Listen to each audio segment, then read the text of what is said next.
Hey, welcome to the Richey Mortgage Team Podcast, powered by the Velocity team at Click and Close.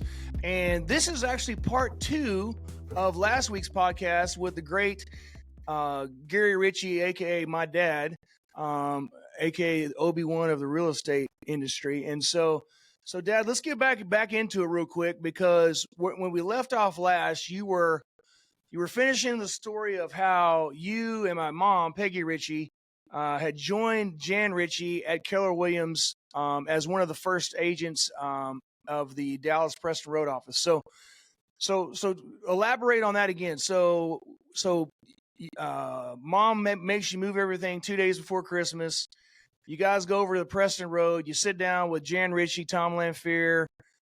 You guys are drinking champagne out of plastic Dixie cups sitting on the floor. And at that point, you guys are saying what to yourselves? All right, did we join a great real estate organization, or is this kind of a fly-by-night that's not going to pan out? What was the thought process going through? Well, I know you basically just do what most husbands do and say, yes, dear. But what was going through your mind at that point? Well, I thought she had basically lost it because she was leaving a very prestigious agency, and it still is in the Dallas-Fort Worth market, Abbey Holiday, and jumping into something that, quite honestly, nobody had ever heard of before. But based on the fact that Mike Brody, who at the time, I think he was either the past president or the current upcoming president to be of the National Association of Realtors. So, and everybody, who's been in the real estate business in Dallas-Fort Worth has heard of Mike Brody. Mm-hmm. He was one of the principals and founders of the Plano Keller Williams office, but it was, shall we say, spawned or generated out of the Dallas Preston Road location. And so I of course I said, okay, whatever, the key thing is, because once Peggy made up her mind, it wasn't a matter of whether or not, it was when. So she went over there, hit the ground running, and bear in mind, she left. She had 4 contracts due to close. She had about 8 or 9 listings and 6 buyers she was working with. But at the time, we didn't have buyer representation in effect the way that it is now. We were supposed to have them sign a buyer rep agreement, but these buyers went over with her. But her office manager was so incensed by Peggy moving that they didn't release any of the transactions she had due to close. They gave her like the equivalent of what was called a referral fee, which really kind of lit a fire under her. And so she went full out for about the next 18 to 24 months. And I think she produced either $14 or $16 million her first year at KW, which effectively was 1994. So she was one of the top producing or top 20 agents in the company and part of the founding nucleus, along with Jan, along with 2 or 3 other people in our office. And then, we were there already whenever they recruited Gene and Susan Frederick, who were a husband and wife team, Dee Dee and Steve Trostclair, who basically are still with Keller Williams, but now Dee Dee's a regional or retired regional director. So we were kind of the founders of the KW system there. Other than Jimmy and Linda McKissick, who were in Denton, they had an office. And then I think there was a Fort Worth office, but they were not following the KW business model, or what Gary Keller described as how he would like his market centers to operate. So oddly enough, for the first year to year and a half, Gary Keller himself would come up and do and teach and train and deliver. And it was 2 or 3 times a year. It wasn't just on occasion, because he was a great teacher, trainer, and educator. He would come up personally and do the classes for us to kind of, like, for lack of it, we call it Kellerize, his agents, and keep us all fired up, because Hey, quite honestly, nobody had ever heard of Keller Williams. They didn't know what it was. They thought maybe, hey, they called the number Keller Williams thinking that, is it Kelly Moore just bought out Sherwin-Williams or vice Right. versa? And it was a paint company, Right. and can we get wallpaper there? That Sure. was kind of a joke that went around the office for a while until, we got dead dog serious. 1995, 96, 97 were kind of recovery years. We were coming out of the impact that the, shall we say, market shift happened in the early 80s. It took about 12 or 13 years for us to get out of that cluster because it was a big mess. And then through the real estate industry, that's when we had all the foreclosures, all the, assumptions for FHA and VA. They were Right. called subject to assumptions, meaning, the original owner who originated the note was still subject to and liable for repayment if the person they let assume it went into default. Well, Oh, a wow. lot of those went into default. And that's when we had that huge tsunami of foreclosure properties that people were paying, 20, 30, as little as 10 cents on the dollar to buy those properties from the federal for whoever foreclosed on them. They were all deed of trust. And so, it took us a while to overcome that tsunami of, foreclosure. So everything and everybody relates to, and you personally know that basically 2007 and 8, was a repeat, but this time it was all the lenders that went under, Right. all the loan servicing companies that went under. And, we kind of weathered that too. But the key thing is that historically Keller Williams was at the right place at the right time. So, And they grew exponentially because they had, a different business model of capping the amount that you pay your broker. That was unheard of at the time, meaning basically what you had to do is produce enough real estate to pay the Keller Williams royalty and whatever the market center share was, which at that time was $18,000. So once you had generated, and that was taken out of the 20%, they gave the agents 80%, and that was brand new agents all the way up to top producing. Now, they made a special deal with most of the top producing agents to make their split larger. So at one time, your mom was on a 90-10 split. And wow. that's because they knew she would hit the cap, but she would hit it too quickly. So she, her second year, she hit her cap, within 4 months of her anniversary date. And so she was 100% agent for the rest of the year. Well, the market center was based on a business model of getting a little bit of income from each producing agent that hadn't capped yet. Mm-hmm. And the ones that capped sooner or faster, i.e. the top producers, basically they could cap in 60 days, and that was not good as far as the cash flow goes for the market center because Right. most of those agents basically paid their cap off so quickly that the market center didn't get to share or spread the revenue over a 12-month period. So, and why I go into this is because, just like everything else, Peggy kind of got a burr under her saddle and she says, well, I think we need to open a market center. And I went, okay. So what makes you think that? She says, well, I've been saving up some funds and so forth and so on, which she did. And she says, I think that we need to buy a franchise and open a market center. And I says, well, what's wrong with what we're doing right now? She says, well, I want you to get a little bit more involved in the Keller Williams model instead of just referring your clients, past clients to me and, supporting me. And, the joke was basically, whenever anybody asked me, he says, are you a real estate agent too? And I said, yes, but I'm a member of the Peggy Richey team. And, I'm primarily her exterior marketing director. And they kind of get this curious look on their faces, exterior marketing director. I said, it's a real fancy title that I whipped up for myself. basically I'm her sign boy because I have a Yeah. pickup truck and I get to put the signs in the yard because they're big steel frames and the signs get mud and scratch up the trunk of her car. And she just didn't want to have to mess with it. Besides, she only weighed about 105 pounds Right. and she couldn't get the sign to go in the ground.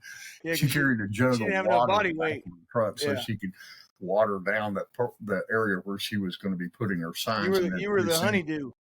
she just turned that responsibility totally over to me. I said, well, thank you very much. I appreciate that. But I Yeah. also went on various and sundry aspects of her transactions. Like I went to all of her property inspections with her real estate inspectors because I knew more about the building code than the average Sure. agent because I'd been remodeling and building stuff for the previous 10 or 15 years. And so that took a great deal of pressure off of her.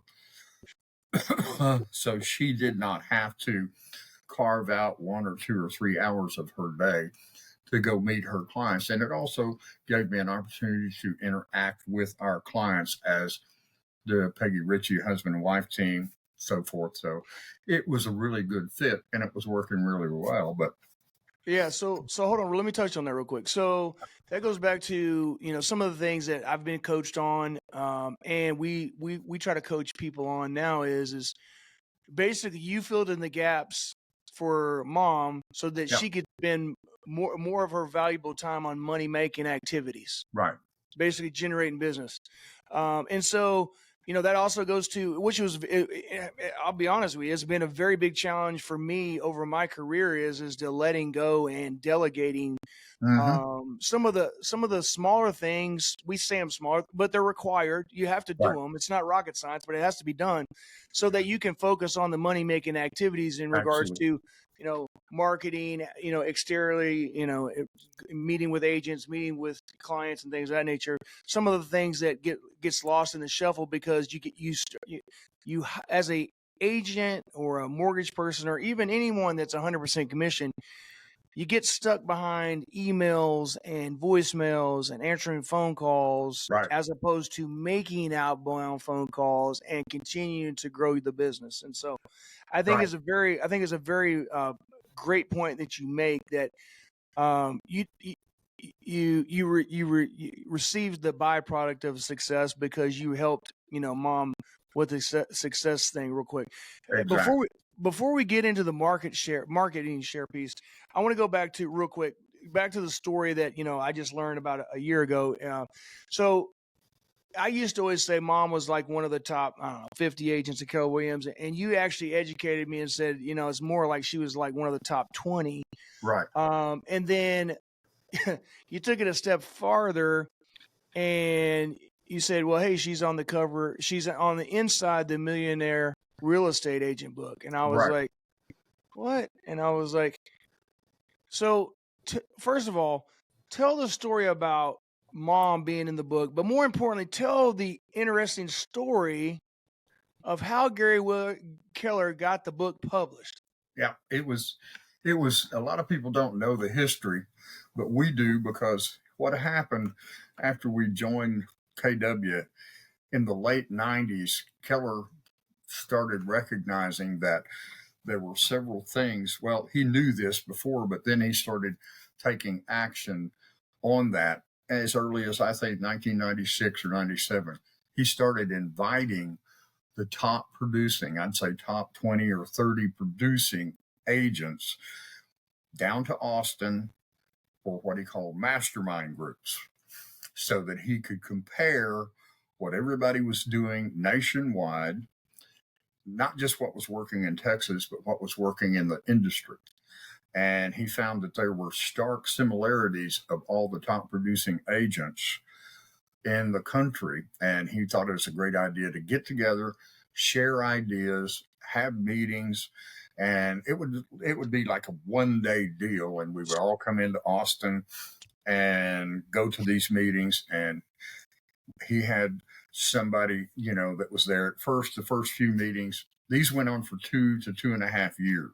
So hold on. So at the time of this, Gary Keller started the masterminds.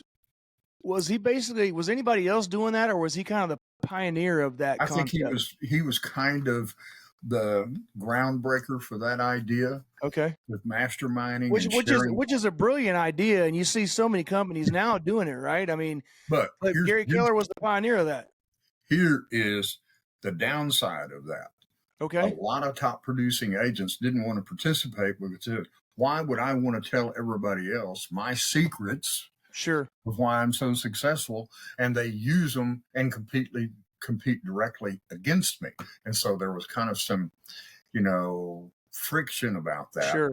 But Makes Gary sense. kind of dispelled that. And he said, hey, here's the situation.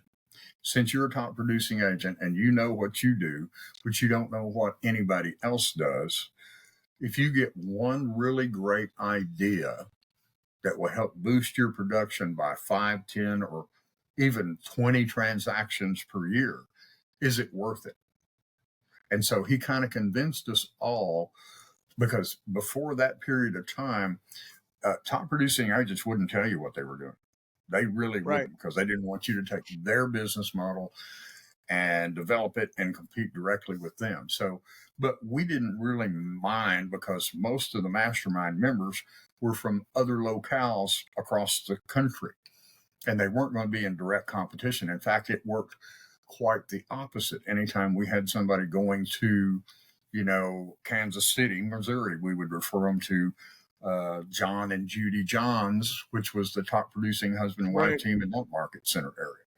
Yeah, and then you guys felt good about referring them because you'd met and talked to these other agents. You knew what they were about. You knew what you'd expect, and so you could trust them. And it goes back to the whole thing of what we like people do business with, the people they like, know, and trust. Absolutely.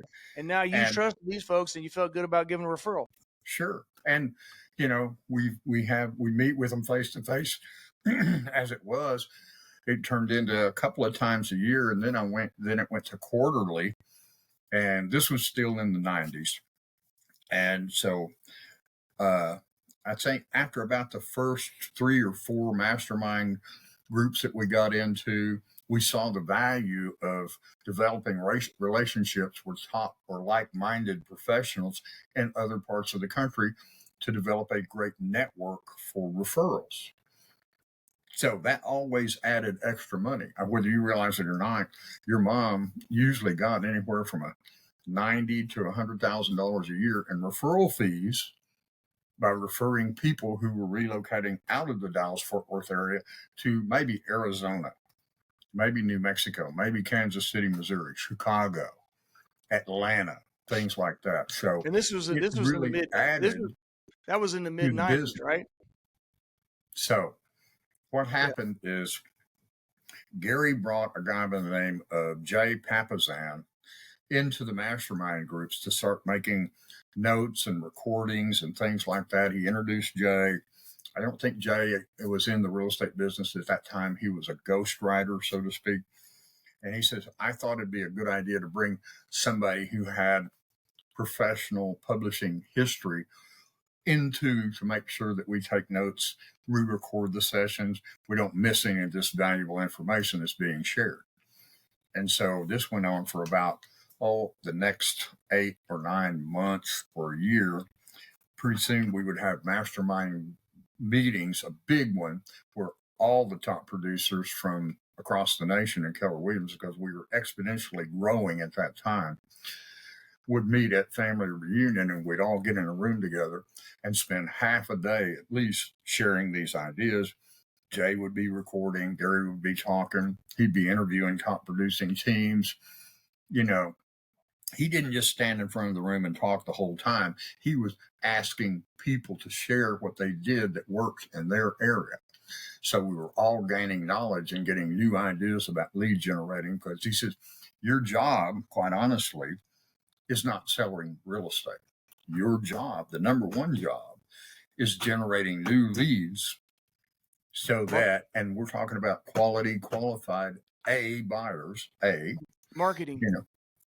And so you will always have a consistent stream of business to work with, because before that, the market was kind of like agents would do what good agents would work, do all these lead generating activities. They would develop a whole bunch of new prospects, and they would start showing the prospects and stop lead generating.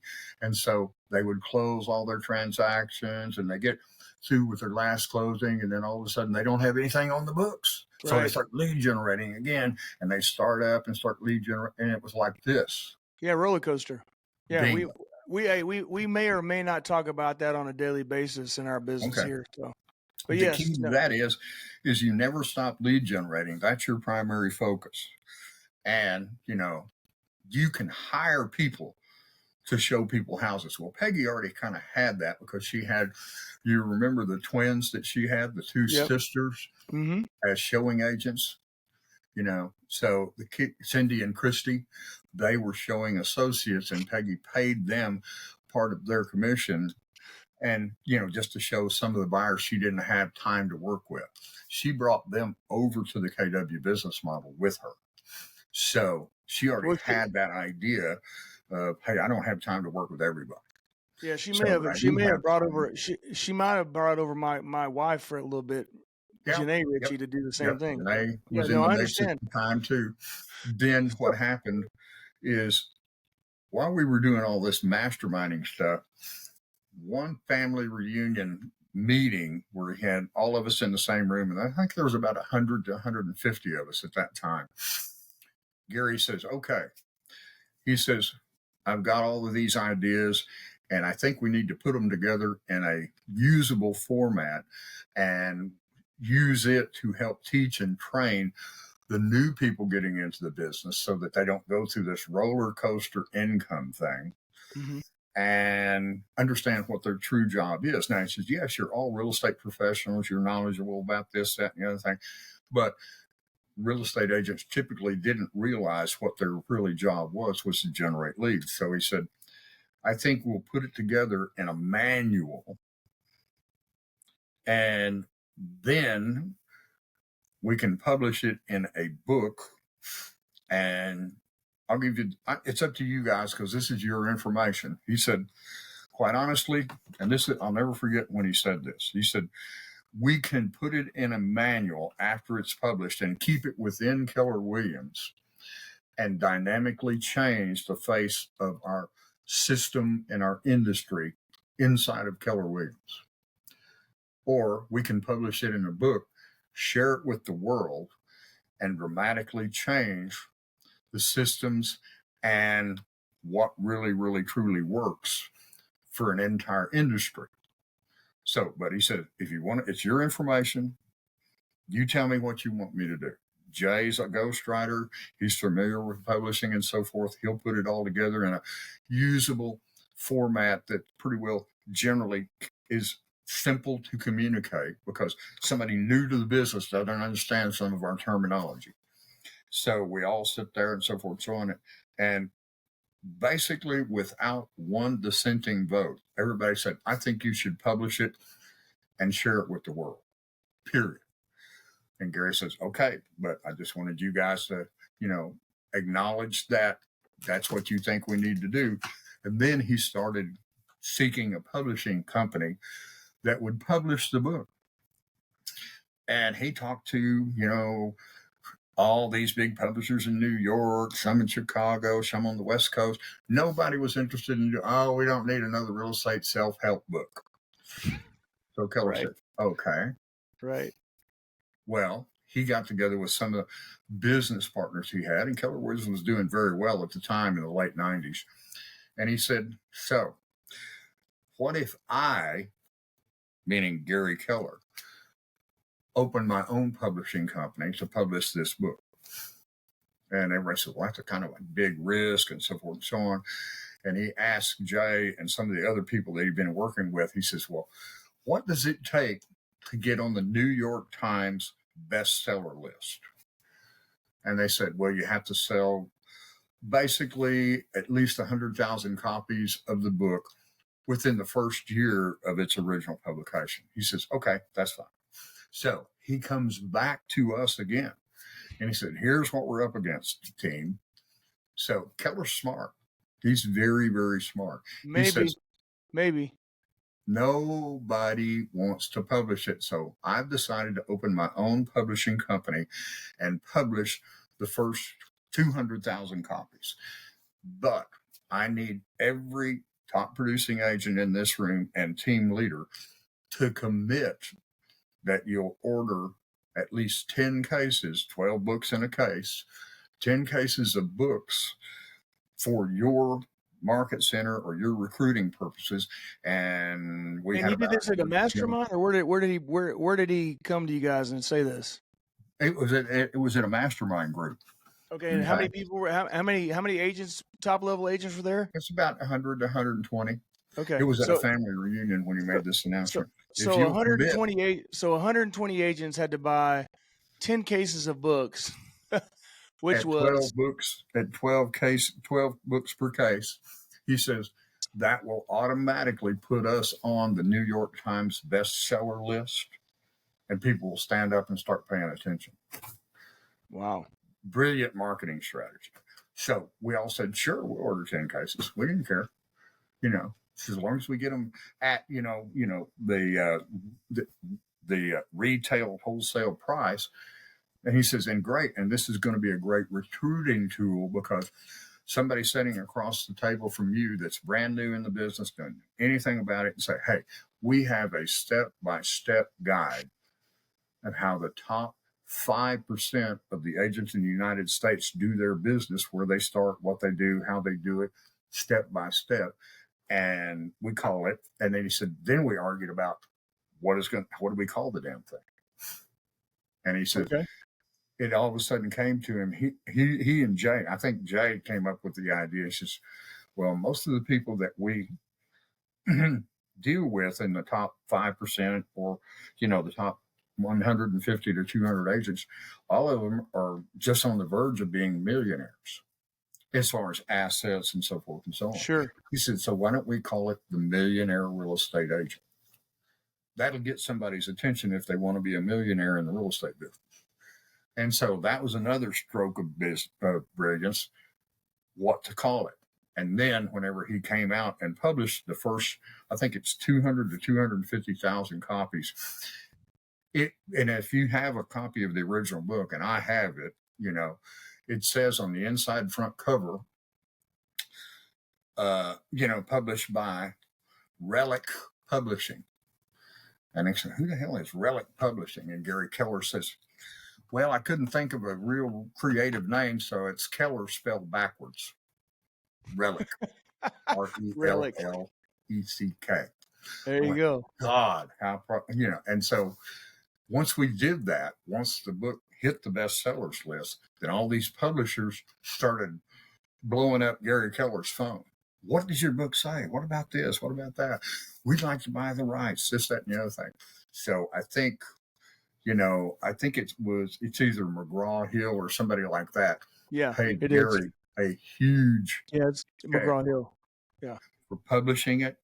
And then he gets a royalty on every copy. So, and we still, to this day, Clint, hand out a copy of that to our new recruits. I give a personal copy to all of the people I recruit into our group down here in San Antonio.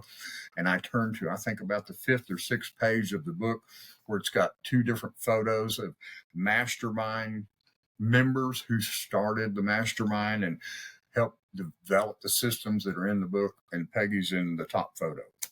So, I said, this was my wife, who was part of these mastermind teams and groups. So I'm not just blowing smoke. I was really there when it happened.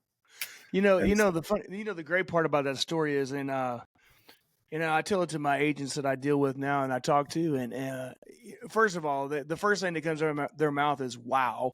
And then the second part of it is, I go, that just goes to show you that, at some point your kid's going to come back around and actually show you the respect that you deserve as not only a parent, but as a business person. Because I said, I didn't even know this story until I was 50 years old, because it just didn't even matter to me. It wasn't the time in my life where I really cared about any of that. But, one of the most important reasons, I wanted you to be on this podcast, aside from the fact that I love you more than life itself, is I wanted you to share these stories, because I think it's prevalent in not only the real estate industry, but the mortgage business or anything where, you're 100% commissioned and you're trying to figure out like, what's the great secret sauce? What's the magic bullet theory? What's the great white elephant? There is none. It's just, putting the time and the effort in consistently and diligently and having the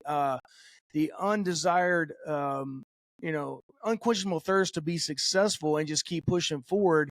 And, the byproduct is like Gary Keller, now he's a New York Times best-selling author, which that was never even the goal of the book to begin with. He was just trying to have something, because obviously there weren't podcasts back then, where just something to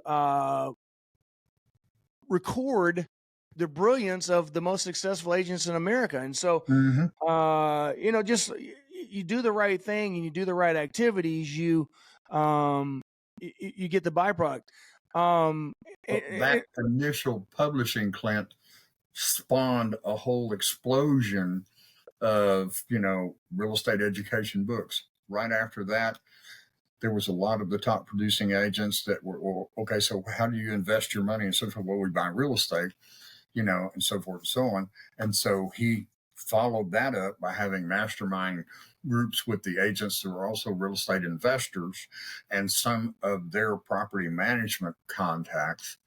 And he came right out, I'd say within 12 to 18 months, it was a blue cover book that's called The Millionaire Real Estate Investor. And then after that, it kind of, because we were going through changes in 2005, 6, and 7, you remember the real estate market was easy. We couldn't get a new loan app in because everybody was so busy refinancing everything, doing refi. So basically, he said things are going to shift or they're going to change. You need to be aware of what they're going to do when they're going to do it. So he wrote a follow-up book called Shift, SHIFT, Sure, the real estate shift, which we are going through another shift right now. We are. So, and then, there were several other publications. He quite honestly told us he wrote the book the one thing that's the most important thing that you need to focus on above and beyond anything else in your life, not just your real estate life, but your professional and personal life. And he said, I said, well, where did you get the idea for that? The one. He says, what happened is, to tell that story, he said, and he told it to a mastermind group when it came out with the one.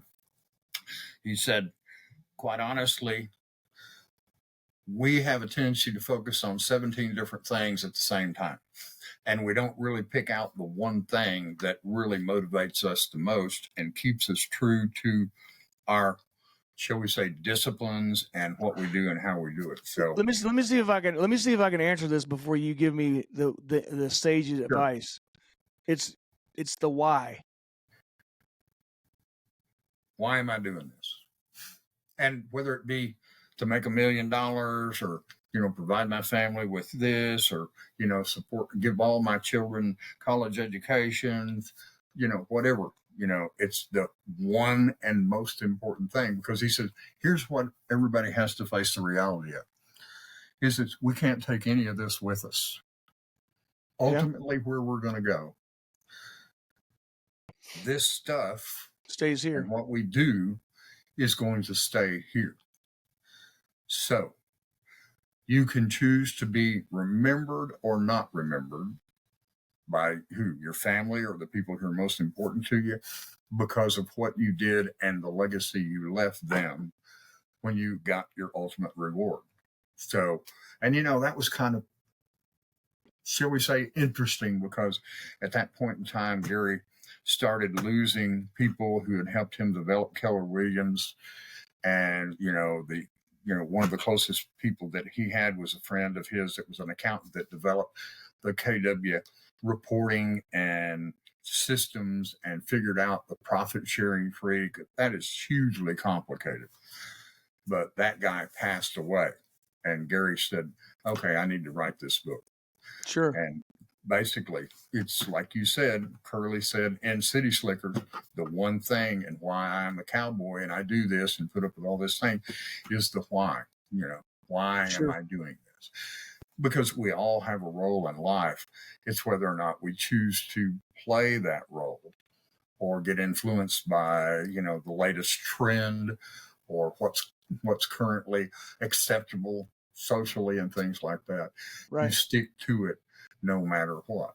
And that's ultimately what we're all trying to do, is leave a legacy for our children, our grandchildren, maybe their children, Sure. if you're lucky enough to have great grandchildren before you get your ultimate award. Now, of course, Peggy, she passed away in 2012. But here's the situation. She left a legacy, a why, that's going to benefit your kids. Mm-hmm. It's going to benefit other people and things of that nature. So that's what we're here for, is to make a difference while we're doing our business and supporting ourselves on a day-to-day basis. Yeah. Everybody asks me, well, I've been a teacher at Champions since spring of 2001. I was invited by Rita Santa Maria to come in and just give it a try, see how it worked out. We didn't really know. So, and 23, almost 24 years later, I'm still doing it. Why? Because I love getting in a room full of people and helping them discover and remember and focus on the things that are important. Now, my primary class that I teach and have taught for 23 years, and I've taught it to, I used to say thousands, and then I used to say tens of thousands, but now I think it's closer to hundreds of thousands. Oh, yeah, for sure. Hey, What? so hold on real quick. So let me interject this, because I think it's very important that our podcast audience knows this about you. Obviously, you're my dad, but more Sure. importantly, I've developed even more respect because, you and I probably don't talk, but maybe once every 2 or 3 weeks now. Yeah. Because we're both busy, we got our lives, and that's just how it is. But people, there's that old adage, cliche that says, you basically have 2 deaths, right? You die when you leave the earth, your body goes to heaven, or your soul goes to heaven, Sure. and then your second death is when when someone stops saying your name or talking about you, right? Sure. And so one of the greatest joys for me, and one of my proudest moments, obviously aside from my kids and stuff like that, but one of my proudest moments is when I talk to agents that I do business with, and even ones that I, have never done a transaction with. I just run across them, and they bring you up, in regards to, and I'm not going to sugarcoat. They were like, if it wasn't for your dad and your father, taking his time to help mentor me and answer my questions, I wouldn't be in real estate. Or if it wasn't for, the education systems and the extreme productivity class that I took with your dad, I wouldn't be a successful agent, or I wouldn't be as nearly successful as now, or I wouldn't have my own office, or I wouldn't have been able to help as many people in the world. But it's because of your dad. So let's talk about that. First and foremost, how does that make you feel? And B, you created, you and one of your dear friends who's now at EXP created Extreme Productivity. Tell me what that program was about, and why, and how it benefits even agents today that are getting new into the business. So first of all, tell when you hear people tell you that, I mean, what goes through your mind? I know you never did it because of you wanted the recognition or whatever, because you just do it like many of the successful agents that we bring on this podcast. They just want to help. They just want to make a difference. They truly care about people first and foremost. But how does that make you feel? Well, first of all, I mean, I'm like humbled by what you just said. People, invoking me as to helping them in some aspect of their business and industry, because, I don't think we ever realize the impact we have on people and how it plays out in their life in the future. Um, for many, many years, I taught those classes and did what I did because I enjoyed it. Now, extreme productivity, I became the director of education and information and productivity at Dallas Preston Road. Gene, Frederick, and Susan says, we're so busy managing 250 or 300 agents, we don't have time to teach classes anymore. So will you come over and do this? But since you're an instructor at Champions, you've probably already seen most of these people in one of your classes. And I said, yeah. And so Gene came up to me one day and he says, okay. So there was this program that we used to enroll in called Sweat Hogs, that was a accountability, productivity specific class to generate leads. It was Sweat Hogs 6 weeks. Hey, was Sweat Hogs, is that an acronym for same way every time, or is that just like sweat as in hard work sweat? Yeah. Sweating, doing the things that you need to do, quite honestly. Yeah, activities every single day. It's like working out. Okay. But you're working out your business muscles, not your physical being. Sure. But so I said, okay. So he said, okay, let's put this thing together and we'll do it in like 6 or 7 weeks, and we'll have different themes and different activities, and we'll have teams that we'll divide them up into, and so forth and so on. And so I think the first one we started was in 2003.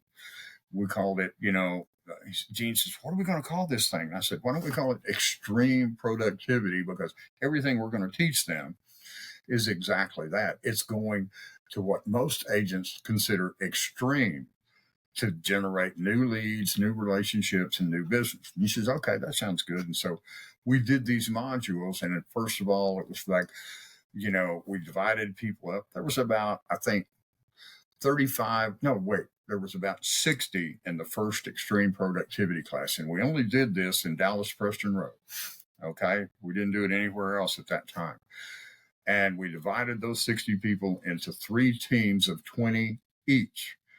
Okay. And we purposely did not put people that were already in a pretty comfortable relationship together. We separated and put them on separate teams. So it would create a little bit of an air of discomfort and competition. So then we would give them kind of a motivating hour-long or hour-and-a-half-long class, give them some scripts or some ideas of what to say when you run into somebody that you don't know, so forth and so on. And then, meeting a stranger, you can initiate a conversation, standing in line to wait out to check out at a grocery store. And, they said, well, how do you do that? I never talk to anybody when I'm standing in line. I said, first of all, you need to be wearing what? Your ID of who you work for, your name tag, so that they know automatically who you are. You're in a real estate business. And then second of all, you don't make the conversation about you. So they said, well, how do we do that? And I said, well, it's something as simple as, you look at something in their basket while you're standing in line. You say, excuse me, I've always been curious about that particular product. How do you like that? Do you really, is it really, really good or whatever? Does it take? And then you start talking about a product in their basket.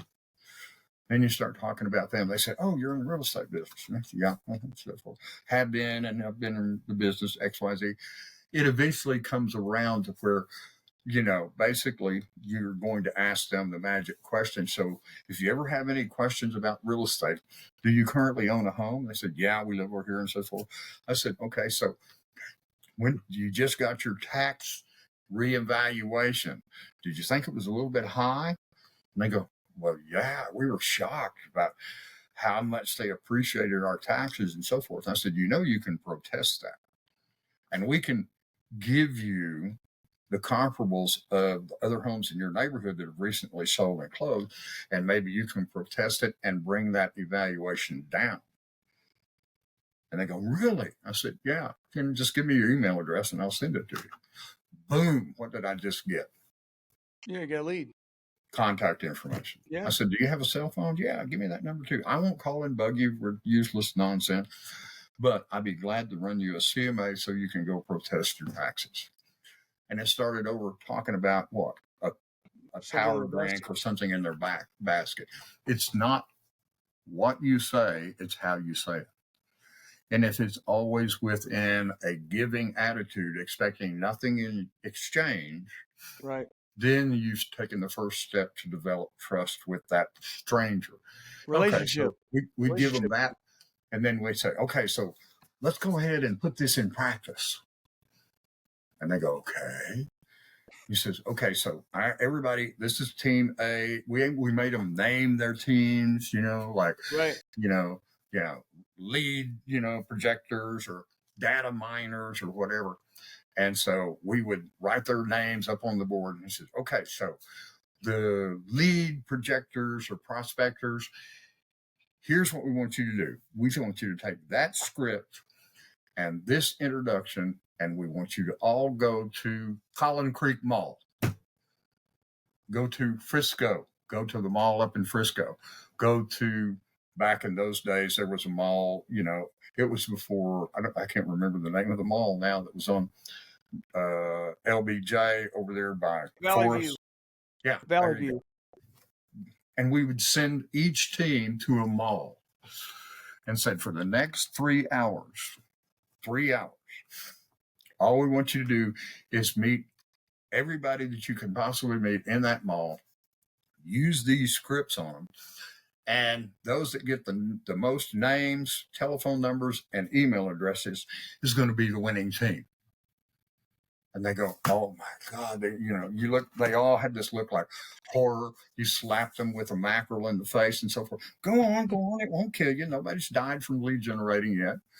And so we would send them out and do that. And they would come back and say, we'll figure out who is the real true lead generating monsters of this particular session.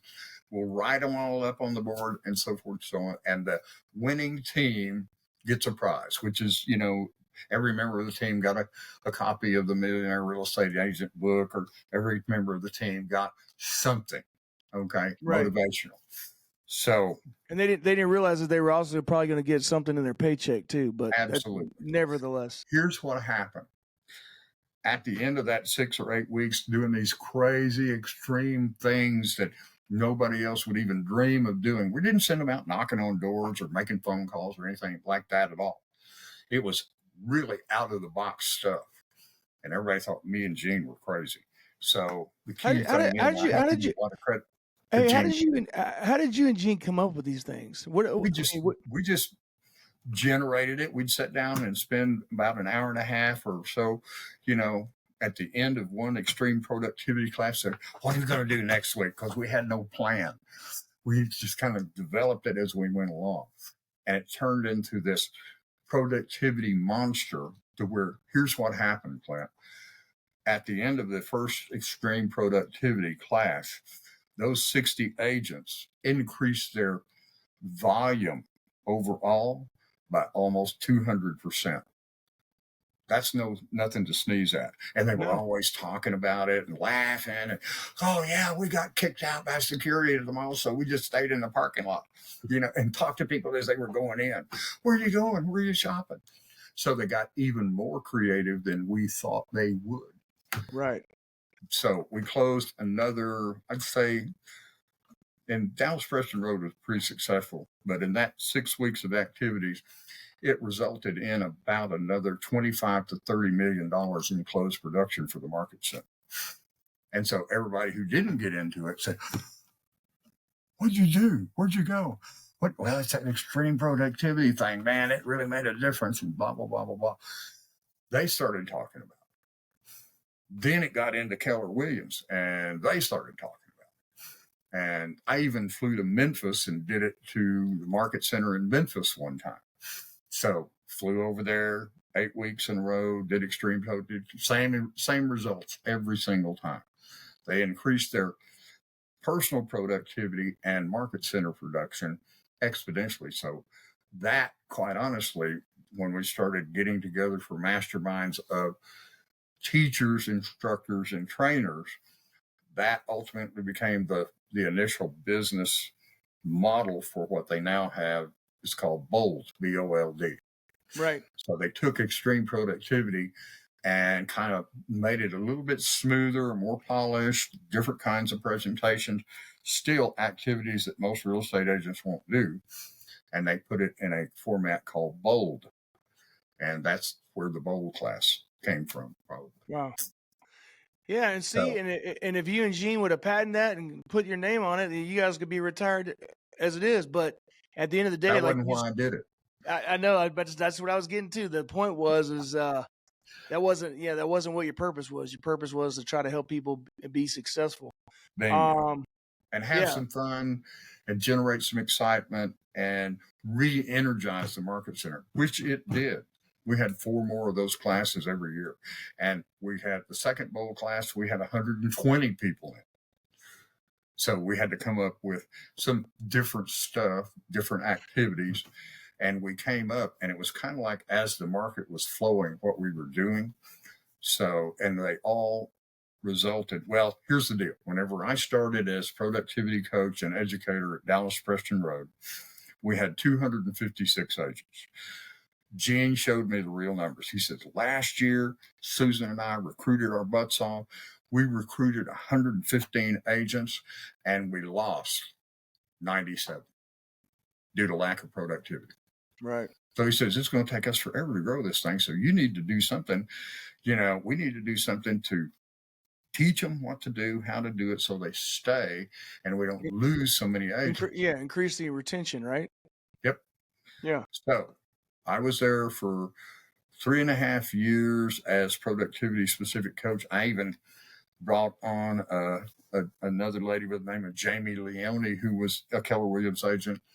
And she was a great educator as well to help take some of the load, because our new training education class had anywhere from 35 to 50 agents in it every week. And we didn't keep them in class all day. We had classes in the morning that last for 2.5 hours. And I said, go out and do what you need to do. Sure. And let me know how it worked. So, right. But the key is we went from 256 agents to 530 in 3 years. Wow. And then it got bigger from there. Yeah. And a lot of that was because of the retention. So, well, let's do this, man. Obviously we still got way many more things to delve into, but as I've already told you, you've got a granddaughter that's chomping at the bit for her mother. And we don't want to disappoint her. I know. Parents' weekend. So I'm going to put you on notice. You're going to have to be available again at some point here in the very near future, not 2 more years. Okay. But before I let you go, real simple, based on what we talked about, is there anything that I didn't ask you that you wanted to touch on based on, the stories that we've already gone through? Is there anything that you want to touch on? Yeah. One thing that I've learned being active and licensed for 46 years and actively in the real estate business, I have never gotten out. I'm in it one way or the other, whether it's building something, reconstructing something. A lot of people don't know that I built 3 or 4 of the Champion School of Real Estate locations. I built the one on Maple Shade, I built the one on Austin, the one, in Fort Worth. I did the interior finish out for that because I was, still involved, but I was still in the real estate business and in the teaching and the training industry. Here's what I would like everybody to remember. No matter what you do, stay focused, but only do the things that you are passionate about. Because here's this, and I use a very simple analogy. I'll close with this. You've heard this before. Don't do anything that's not fun. If it's not fun to you, you won't do it well. You'll procrastinate, put it off to the last minute, and so forth, and basically may not even do it at all. And it needs to get done. So whatever you think is not fun, if you can't hire somebody to do it for you, then figure out a way to make it more fun. Number 2, don't eat or drink anything that doesn't taste good. Why? Because, hey, if you put something in your mouth that doesn't taste good, you get this sour expression, you spit it out, you embarrass yourself, so forth and so on. Nobody wants to be involved with anybody that runs around all day with a sour expression on their face. True?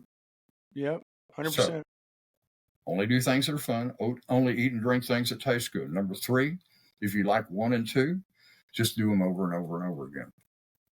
Life will find its purpose for you and you for it. I still, to this day, don't believe the impact that I've had on the real estate community in Dallas-Fort Worth, across Texas, until I get a letter every once in a while from a past student that took one of my classes at Champions or did this, that, and the other thing.